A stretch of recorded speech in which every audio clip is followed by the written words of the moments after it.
What's up, everybody? Welcome to Trip. My name's Aaron. And I'm Reed, and today we're going to be doing a deep dive into MDMA. We'll be covering history, background, mechanism of action, serotonin depletion, research benefits, expected side effects, administration and dosing, risks, and other drug interactions. Before we get going, I want to emphasize that this is separate from my role as a licensed psilocybin facilitator. And this is separate from my future role in naturopathic medicine. To clarify, we never recommend the use of illegal substances. The Trip Time Essentials YouTube channel does not contain medical advice. Always consult a physician regarding medical decisions. All content on this channel is strictly presented for educational, informative, and entertainment purposes only, which is suitable for advertising according to YouTube guidelines.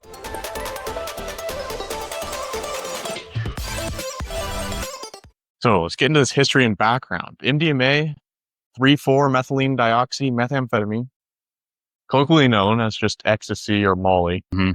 It's classified as an empathogen, so it's a substance that induces empathy or creates a more state of empathy. And there's also some slightly psychedelic properties in there, but generally known as an empathogen. Exactly. Some people also just call it a love drug because of this. First synthesized by Merck in 1912, it was initially developed as a precursor to a hemostatic agent, which is a substance that slows or stops bleeding. Very different than what we commonly use it for nowadays. But its psychoactive properties were not recognized popularly until the 1970s, when chemist Alexander Shulgin resynthesized it and promoted its use in psychotherapy for enhancing emotional introspection. So this is when it first began getting used as a therapeutic type drug. And it was really used in therapeutic sessions by a lot of therapists across the Western world for quite a while. And it had a lot of success. And then, the war on drugs brought it out of use. Exactly, yeah. MDMA became also a popular recreational drug during the 1980s rave culture prior to its ban, and it's still a super popular recreational drug. And it was classified because of this as a Schedule I substance in 1985. Recent clinical trials, though, have renewed a lot of scientific interest, particularly in the potential for PTSD treatment. Specifically veterans, and then that's really where most of the research has been done in the modern days on veterans for dealing with that PTSD trauma. So it is important as well to recognize that many pills marketed as ecstasy, like Reed mentioned, it's a common rave culture drug nowadays. Many of these drugs do not actually contain MDMA, or at least do not only contain MDMA. Many pills contain other amphetamines or other substances. So it's important to test any substances you require using a reagent test kit and make sure that you're getting it from a really trusted source. Yeah. Some random guy on the street, probably not the most trusted source. And again, we're not condoning any of this acquisition or any of that. Absolutely. Just harm reduction here is what we're trying to propose. Yeah. Promoting harm reduction. And there is more research being done right now. So if you are wanting to access it for therapy, you might be able to join a clinical trial. Yeah, that's always an option for any of these psychedelics or psychedelic-like compounds is going and finding a clinical trial, signing up if it's in your area, even if it's not in your area, sign up and pay you some kind of money to go participate in these trials. Yeah, it can be worth checking out. Yeah. Now diving into a little bit of the mechanism of action here. So MDMA primarily acts as a serotonin releasing agent. This causes significant serotonin release by actually reversing serotonin transporters and inhibiting reuptake. It also enhances dopamine and norepinephrine release, but to a lesser degree than the serotonin releasing properties. The release of dopamine and norepinephrine actually contributes to its stimulating effects too. Yeah, it's an amphetamine is in the name. So yes, we know with amphetamines, dopamine and norepinephrine are large aspects of this.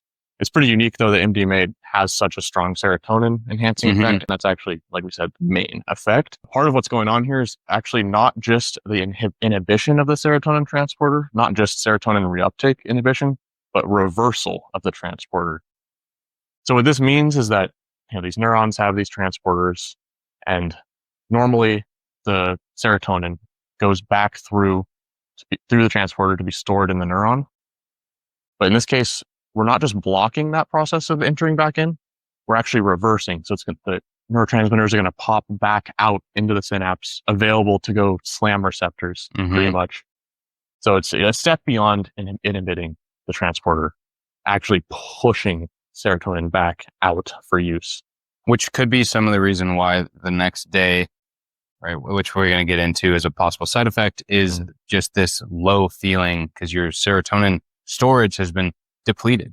Yeah, It's been literally depleted. So yeah, super interesting mechanism there. It's one of the few drugs that actually goes this far and actually pushes the transmitter out. Yeah. Part of why it's so powerful, but also part of why it has, like you said, some serious side effects. Yeah, which we're going to get into here. Yeah, so more mechanism here. MDMA also does act as a weak agonist at the 5-HT1A, serotonin 1A, 2A, and 2C receptors. These do contribute to the antidepressant effect. And the 2A is that main psychedelic receptor. Yep. So what we see, psilocybin and other things acting on like that, LSD as well. So the action at the 5-HT2A likely contributes to some of the slightly psychedelic effects of the substance. Even though it's most commonly described as an empathogen, it still does have some of those psychedelic effects. Yeah. Not often known, though, as directly a psychedelic. Yeah. So we'll release a video on defining psychedelic as well. Yeah, it's complex. It is. For sure. There's a lot of different levels to it. We also see the release of oxytocin, which is a hormone associated with trust and bonding. It's thought to underlie its empathogenic effects. So we see increased levels of oxytocin also dampens fear from the amygdala, a region of the brain critically involved in this fear feeling and response. Yeah.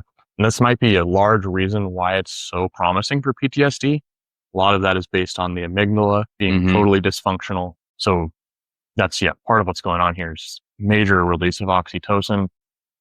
People are able to process their trauma in a place of not fear, in a place of love, trust and compassion and love, and can really be super powerful in the therapeutic context.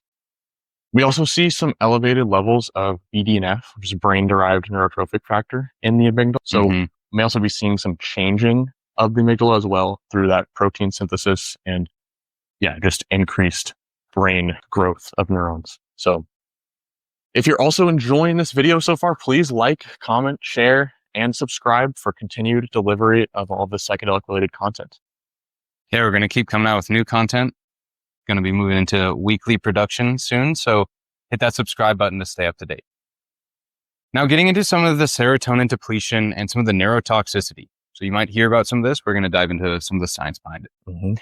So it's important to note that after the short-term effects of MDMA have worn off, serotonin levels remain significantly depleted in the weeks and potentially months following use. Yeah. So this is a little excerpt from a study. 5-HT, which is serotonin, the serotonin uptake sites also decline after MDMA administration and remain 75% of control levels at 6 months after use, returning to control levels 1 year after MDMA administration. Which is crazy. I mean, it's so long compared to what, I would think going in before learning any of this. Yeah. You wouldn't imagine that it would last up to a full year before your serotonin levels are getting back to where they should be. Yeah, it's pretty crazy. It potentially could imply that it's not good to consume MDMA more than every year. Very hard to extrapolate. A lot of these are animal research. Yes. That's the best we can do for a lot of these things. But also there's so many different animal research, and we're going to keep diving into some of these effects, these long-term lasting negative effects. But we hear this 3-month rule thrown around. It may be better to abstain for even longer between you. Yeah, maybe even a year. Yeah. There really just isn't that much research there. But yeah, like Reed said, potentially meaning you shouldn't consume this more than once per year, if that. Yeah. And, we don't really know what happens if you do consume it consistently. There's less research there. We do know some case studies and some reports, which we're going to get into though. So a single case report from the year 2000, where a chronic user of MDMA was found to have serotonin depletion of about 50 to 80% below normal. So this is an extreme case of MDMA abuse.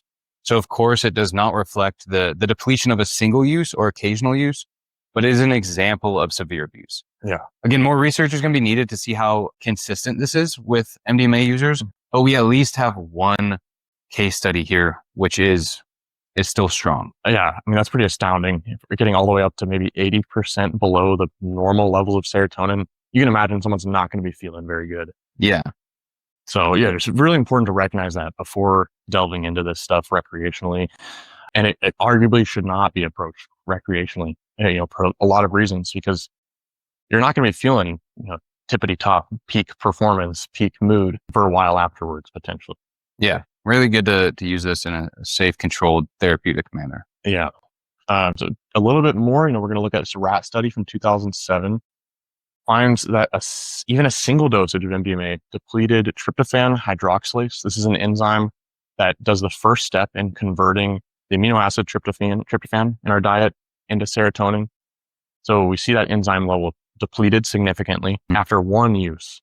That means you're having less of an ability to produce serotonin from your diet. We also see density of the serotonergic neuron fiber also decreased.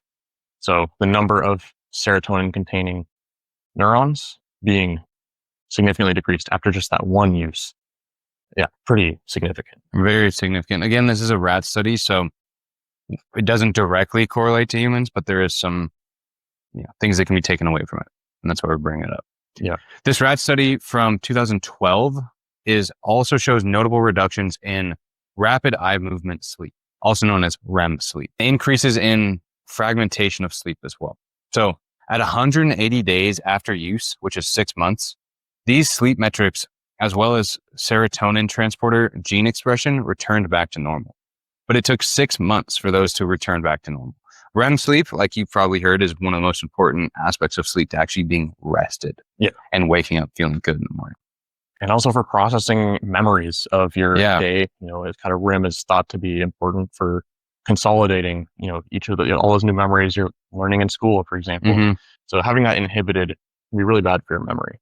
Yeah, even some neurogenesis factor. I say that the REM sleep is really where that neurogenesis occurs after doing some new event, which is interesting. Yeah. So very important, big note here. Yeah. With all of these different findings, though, it is safe to say that there are some long-term negative changes after MDMA use, but they do eventually come back to normal. So remember that we've talked about 6 months, we talked about a year. They do return to normal, though, in these studies after that duration, which is a good sign. Yeah. So going into the research benefits and moving away from a lot of these, mechanistic findings, moving into, some human studies, what has MDMA been studied for? PTSD is kind of that main finding. Clinical trials funded by MAPS, that's the Multidisciplinary Association for Psychedelic Studies, kind of one of the biggest psychedelic organizations out there. These studies have shown that MDMA-assisted therapy can significantly reduce PTSD symptoms, with 2/3 of participants no longer meeting the diagnostic criteria after treatment. Which is amazing. Yeah. Yeah, absolutely amazing. Pretty astounding. We also see a lot of early reports of couples therapy with MDMA. Back to that oxytocin mechanism, that love bonding hormone. And just, really opening up and being more emotionally available during those therapy sessions has been able to help a lot of couples as well. And that's part of what it was being used for way back in the 70s and 80s in therapy, was couples counseling. Yeah. Like we talked about, it helps with the trust and compassion with someone. It also has been researched for end-of-life anxiety. MDMA is being studied as a treatment for anxiety and depression in terminally ill patients, as seen in 2017. We also see that it can be used for enhanced emotional processing. So neuroimaging studies indicate reduced activity in the amygdala during MDMA experiences, correlating with decreased fear responses. Yeah. So dealing with some maybe inherent fear or trauma responses there. It also increases the feelings of empathy and compassion for the self and others. Yeah. It's also been shown to increase feelings of mindfulness. Huge thing that across all of these psychedelics and psychedelic-like compounds, you're being able to be a little bit more in tune with the present moment, a little more appreciative of the present moment. It's kind of what that feelings of mindfulness means. Maybe a little bit easier in actually doing a meditation practice. Exactly. Well. Also, there's some potential for supporting alcohol use disorder. Is also a common theme across a lot of these therapeutic interventions. Same thing with like psilocybin, LSD. Yeah, so potential for supporting just probably most kinds of substance use disorders. And then also some possible for relief of the social anxiety associated with autism and some other symptoms associated with autism. Yeah, again, some studies from back in the 60s and 70s on autism and with MDMA. Also, I think with LSD, there was, I believe, some studies done. Yeah. Too. Expected effects. So we see some of the positive effects as increased empathy, emotional openness, heightened sensory perception, euphoria, reduced anxiety. Also, something that is used oftentimes in the therapy sense is kind of the total recall effect, right? Being able to go to a specific memory. This is what some MAPS people have actually talked with me about. Again, I'm a licensed psilocybin facilitator. MAPS is an underground agency. Sometimes, they work underground, sometimes with MDMA therapy. And this is one of the big components in terms of positive effects for them. So actually being able to go back and relive, re-visualize a memory, but with that inhibited fear response.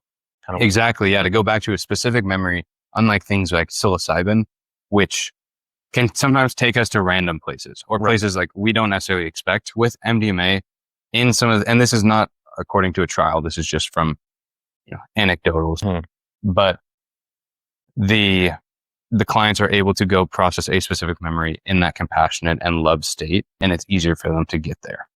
It makes a lot of sense. Yeah. Pretty interesting. Some of the neutral expected effects are enhanced sociability, increased energy, and mid-visual distortions, right? So neutral to positive there. The mild visual distortions, neutral, depending on what your purpose is. Some of the negative effects that we see, though, are teeth grinding, jaw clenching, sweating, and dehydration if hydration is not managed. So that's something we're actually going to get into at the end. Yeah. Also, in one of our MDMA preparation videos, we're going to talk a little about how to prepare for a journey. Yeah, because this hyperthermia and dehydration are real concerns, especially in hot environments and hot activities like dance clubs and raves. Yeah. It's actually one of the biggest issues with MDMA. Beyond the serotonin depletion, we also can see some neurotoxicity, where actual damage to neurons, damage to nerve fibers in the brain. MDMA is causing this acute hyperthermia. It is a stimulant. And inhibition of this hyperthermia has been shown to be protective against some of that neurotoxicity. So if you can manage that body temperature, you're going to protect against a lot of the possible harms. Not all of them, but some of them. And we also can see serotonin syndrome possible if MDMA is combined with other serotonergic drugs, especially with monoamine oxidase inhibitors or MAOIs, because these are further inhibiting the breakdown of serotonin. So you're going to have potentially just way too much in the synapses. There's possibly been a bit of a overblowing of the risk with combining with other serotonergic substances like SSRIs and other psychedelics, also serotonergic. It's still not recommended, but I have heard from some people in the industry that it may not be as much of a concern as it's talked about, but MAOIs for sure, super risky. And Reed's talking about serotonin syndrome and the risk there. Yeah. And again, we're not saying it's not a possibility, but there is a possibility like psilocybin, which originally there was a large worry about serotonin syndrome going on. With psilocybin, quite rare. With MDMA, it might be a little bit. Definitely going to be more probable. Yeah, more probable. Yeah, just something to be aware of. Yeah. Cardiovascular strain, right, also affecting the heart. MDMA plays a little bit there. Includes elevated heart rate and blood pressure. So something to be aware of. There are some screenings that need to be done for people that are going to do MDMA therapy, for example, and a lot of it has to do with the heart to make sure it's actually safe for them to proceed with it. Yeah. One of the biggest risks is excessive consumption. So the maximum recommended dose and the maximum dose used in studies is about 125 milligrams. Yeah. While many people attending raves sometimes consume 2 to 3 times that amount each night. Maybe even more. Yeah. It's there. I've heard of some crazy practices occurring, reading through anecdotes online. Here's some people, consuming maybe even 500 milligrams of MDMA in a night, which is very risky. Yes. We see all about the serotonin depletion. You're really going to be getting into that realm, and probably the hyperthermia, all of these side effects, they're going to scale with dose. So really not recommended to go above 125 milligrams. Again, not recommending anybody does this at all. But that is kind of that upper threshold of dose, where beyond that, you're going to get more harm, more side effects. and probably not much more therapeutic potential. So, yeah. We also see, this neurotoxicity from that serotonin depletion. We saw in some of the studies, they looked at the neuron fiber density. So this kind of goes hand in hand. We already talked about this, but especially with the high or frequent doses is going to be more likely. And also memory deficits and emotional dysregulation have been observed in some chronic users. A lot of this probably comes from that depletion and neurotoxicity. Absolutely. And chronic users doesn't necessarily mean every day either. Yeah. To clarify that. Some of the addiction potential that we see with MDMA is also there. So MDMA has low addiction potential, right? Again, there, but low. But it can lead to some psychological dependence in some users. So MDMA has a much higher risk for abuse than some classical psychedelics, specifically like psilocybin. Due to all of the serotonin depletion studies reference, it is highly discouraged to consume MDMA regularly. And the commonly referred to spacing of 3 months is not particularly science-based. The optimal interval between use may even be 6 months to a year or beyond. We need more research to know this. Again, not a recommendation, but just analyzing the science and what we know about MDMA and how it affects people long term. Yeah, and we just want to put this out there that that 3-month rule is not based on much. Yeah, and, we want to just give that education that it might be better to space it out more and just to really be cautious. Know what you're getting into. Yeah, and maybe down the line there could be some research that comes out to support some timeline, but we just don't know yet. Yeah. Some of the legal risks. All right, MDMA is a Schedule I drug under U.S. law, making it entirely illegal to possess or distribute. Yeah. All right. So Schedule I means that there's no medical benefit, which this could change at some point, right? We do see there are some studies out there and it shows a lot of therapeutic benefit, specifically the studies that are being done with veterans and the VA. And so, down the line, we could see this changing, but as of right now in 2025, it is a Schedule I drug. So it's completely illegal to possess and distribute. Yeah. And moving on to routes of administration, dosing, and duration. The most common route is going to be oral consumption. It's taken as possibly a capsule, pressed pills, or powder mixed into water, anything that gets it into the stomach. And there's other routes that people use as well, insufflation, which is through the nose. Rectal routes also can be used, much less common. Intravenous administration is even more rare and not recommended due to safety concerns and sanitary possible infection risk. Lots of reasons to avoid that. Again, though, not recommending any of this use. This is just what people do. Talking a little about dosing too. So in the therapeutic range, we often see between 75 and 125 milligrams per session. On the recreational side, people are oftentimes using, or, again, maybe the safer zone would be 80 to 150. And with redosing, it can add more risk too. Yeah. It's really common to redose, but then also you see that there is additional risk here. And people, like we mentioned, go way above the 150, but not necessarily a safe range or really a good practice. Yeah. Yeah. And then the duration of this substance. So it onsets 30 to 60 minutes after consumption. This is oral time frame. The other methods are going to be a bit different, but we're just going to talk about the oral. Peaks at about 2 to 3 hours. During that time, you're going to be at the peak of effects.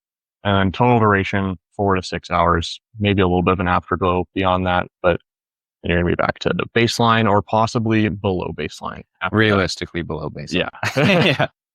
Yes.